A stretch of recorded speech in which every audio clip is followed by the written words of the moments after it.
j'espère que vous allez bien. Alors pour ceux qui ne me connaissent pas, je me présente, moi c'est Jacqueline et sur cette chaîne, je vous présente un petit peu toutes mes astuces pour organiser, planifier au mieux sa vie et son quotidien.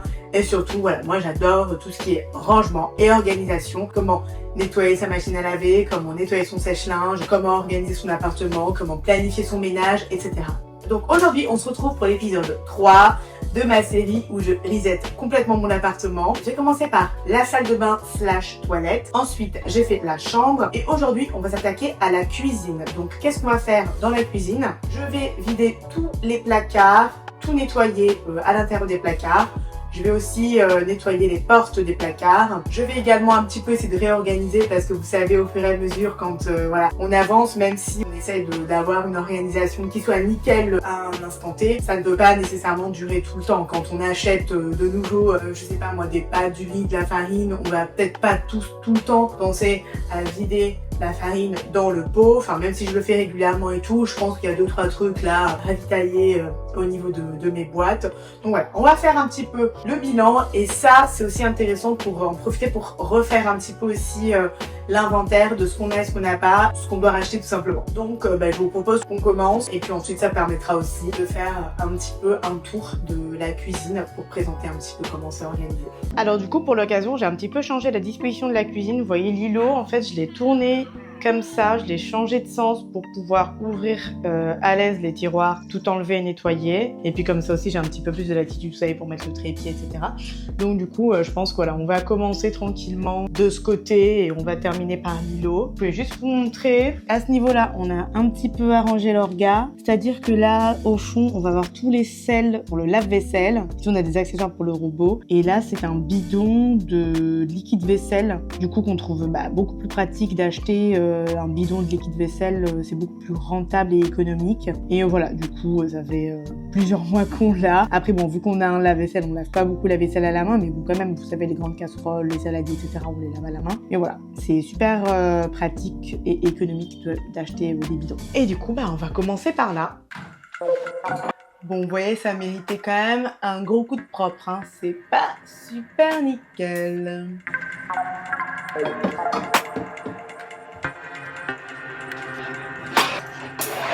Vous voyez ici le dégât des eaux. Le dégât des eaux est revenu. Pour ceux qui suivent la chaîne, vous avez vu, on a vraiment que ça dans cet appartement. C'est un peu chiant. Il est super, mais au niveau des dégâts des eaux, là, j'avoue, c'est un petit peu relou, quoi.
Donc du coup au niveau de ce placard, donc on a tout ce qui est sel et poivre, derrière on a du refill, là on a des bouteilles ou des gourdes, etc. Ici ce sont tous mes compléments alimentaires et puis là ça va être tout ce qui est bouillon, là vous avez des oignons frits, etc. Ici on a toutes les petites pinces à linge qu'on utilise, voilà. comme ça. Et puis là, on a une autre gourde. Ici, on met le café, mais bon, il n'y a plus de café. Il faudrait que... Là, j'ai fait une petite commande, il faudrait que j'aille la récupérer. Ensuite, au-dessus, on va avoir toutes les anciennes boîtes de conservation en plastique. Là, pareil, on a du refill de baie, de cannelle, etc. Ici, ce sont des gants. Derrière, voilà, on a vraiment le truc qu'on utilise le moins. Et ça, c'est tout ce qui est vanille, etc. Des choses qu'on n'utilise pas très régulièrement, donc je les mets dans ce placard.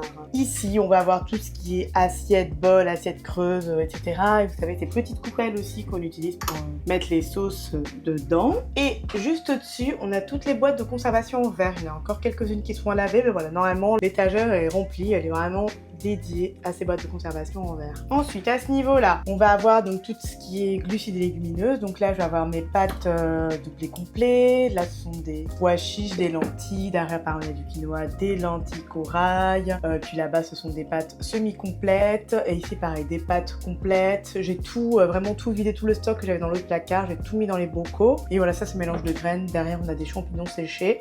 Et ici, on a bien sûr le dégât des eaux, le comeback. À ce niveau-là, on a donc tous les verres et toutes les tasses. Du coup, je me suis acheté des nouveaux petits verres parce que je casse systématiquement tous mes verres. Donc du coup, je suis obligée d'en acheter souvent. Et pareil, les verres pour alcool, bah écoutez, je les casse moins parce que je ne bois pas d'alcool. Donc du coup, c'est plutôt pratique de pas boire d'alcool. On casse pas les verres. Ici, on a toutes les conserves, donc j'en ai plus beaucoup. C'est assez vide, donc du coup, pareil, ça, il faudra faire une commande. Donc voilà, sauce tomate, des olives, des haricots, des pois chiches, voilà. Ici, on va avoir tout ce qui a trait à la pâtisserie. Donc là, j'ai des emporte-pièces. J'ai des moules en silicone. Alors franchement, les moules en silicone, j'aime pas trop ça. Ils sont en train de se dégrader pas mal. Je pense que j'aimerais bien les changer pour avoir que des moules en verre. On verra. Ça, ce sera pour une deuxième partie. Et ici, voilà, vraiment tout ce qui est levure, farine, etc. Et derrière, donc j'ai rempli le bocal, énorme bocal de farine. Là, du coup, maintenant, il est plein. C'est de la farine, j'utilise de la farine T110. Donc c'est de la farine complète. Et pareil, le bocal d'à côté, c'est de la poudre d'amande. Et à côté, c'est du sucre de coco. Pareil, il va falloir faire un petit refill. Et puis ensuite, voilà, on a du chocolat, des farines un peu spéciales que j'utilise pour faire des gâteaux. Ensuite, ce placard, donc ça, c'est vraiment le refill. Ici, on a le refill de tout ce qui va être, voilà, on va parler des légumineuses. Ici, on a énorme sachet de noix de cajou. Mais en gros, ça, ce sont des choses que j'achète en gros sur la fourche. En fait, c'est beaucoup plus économique. Donc, j'achète des sachets de 2,5 kg de noix de cajou. Vous savez, les crues. Ensuite, je les mets au four. Je les fais un petit peu griller parce que j'aime pas trop le goût des noix de cajou crues. Je les fais un petit peu griller. Je mets rien du tout. Je mets pas de sel ou quoi. Mais parfois, on peut, vous savez, rajouter un petit peu des épices, du paprika ou de la sauce soja pour donner un peu de goût. Ensuite, ici, donc vous voyez, pareil, mes sachets de 2,5 kg de farine T110. Et puis ensuite, derrière, j'ai une sachet de farine de petite épeautre. Et puis là, j'ai mes refils de bicarbonate. Ici, on a les petits gims. Ici, c'est de la poudre de sésame. Et puis là, c'est une brève de pâtes qui ne rentrait pas dans les boîtes de conservation. Ensuite, à ce niveau-là, on va avoir tout ce qui est donc sport. Donc là, on a shaker, on a des protéines en poudre. Ici, tout ce qui est protéines également. Ensuite, là, on va avoir les amandes, tout ce qui est oléagineux. Ça, c'est le truc des flocons d'avoine qu'utilise mon chéri pour le petit-déj. Mais en fait, il en mange pas. Donc ça fait 10 ans que c'est là. Là, c'est tout ce qui est thé, douceur à lait, etc. Et ce tiroir, je suis également plutôt fière parce que je l'ai complètement vidé et j'ai mis des choses un peu partout. Donc là, on a le coquillot et le grille-pain qui ont tout à fait leur place ici. Ensuite, à ce niveau-là, pour rien d'exceptionnel, j'ai vraiment tout ce qui va être aluminium, des papiers transparents, les papiers cuisson, etc. Ici, tout ce qui est sauce soja, vinaigre, etc. Et puis là, j'ai rajouté le thé ici parce que, bon, bah voilà, sur le placard, ça me souvient un peu. Et puis là, on a des sachets de congélation. Ensuite, là, on va avoir tout ce qui est produits ménagers, du bicarbonate dessous, du percarbonate dessous, du sel, du vinaigre blanc, etc. Et puis dans ces poubelles-là, encore une fois, qu'on a recyclé en boîte de rangement. Donc ici, on va avoir toutes les microfibres, le truc pour faire la poussière. On va avoir des éponges également. Et à ce niveau-là, on va avoir tous les sachets, les sacs poubelles, etc. Ici, on va avoir tout ce qui est lait végétaux. Au fond, on a du lait de riz. Là, c'est du lait de coco. Ici, c'est de la crème soja. Et ensuite, à ce niveau-là, tout ce qui est huile d'olive, huile de sésame, huile de coco, huile de tournesol, etc. Et ici, on va avoir du miel. Et ensuite, quand on vient voir ma super poubelle que j'adore. Et ensuite, sur l'îlot, voilà, pareil, j'ai tout bien refait. Donc ici, on a tous les couverts, les pailles en verre, etc. Ici, on va avoir des serviettes ou bon, des petites bricoles que j'ai mis dans la boîte là. Ensuite, ici, on va avoir Mes bols doseurs de chez Pyrex, j'en ai cassé un. Vous savez, je vous le mettrai dans le petit, mais j'ai fait une vidéo de mes essentiels cuisine. Et après cette vidéo, j'ai cassé du coup mon bol doseur, je suis dégoûtée. Là, c'est mon hachoir. Ici, c'est mon batteur électrique, tous les accessoires, petites balances électroniques, des râpes, etc. Et enfin, ici, toutes mes poêles, tous les poignets. Ici, c'est les casseroles et les couvercles. Et puis ici, il y a du reste de casseroles, couvercles et des petits... Et voilà, je suis super contente d'avoir fini et terminé ce kitchen tour, ce rangement intensif de la cuisine. Vous voyez aussi les petites boîtes à ce niveau-là qui ont été nettoyées. Voilà. Donc voilà, j'espère que cette vidéo vous aura plu. Encore une fois, vous connaissez la chanson. Si vous voulez plus de contenu comme ça, n'hésitez pas à liker, à partager et à vous abonner. Et surtout, laissez-moi en commentaire. J'aimerais bien savoir si vous faites des recettes comme ça régulièrement chez vous et comment est-ce que vous vous organisez pour les faire. Moi, j'aime bien les faire toute seule, donc c'est cool de prendre un peu de temps pour vraiment approfondir pièce par pièce. Et puis, on se revoit la semaine prochaine pour la suite du nettoyage. Salut, bye!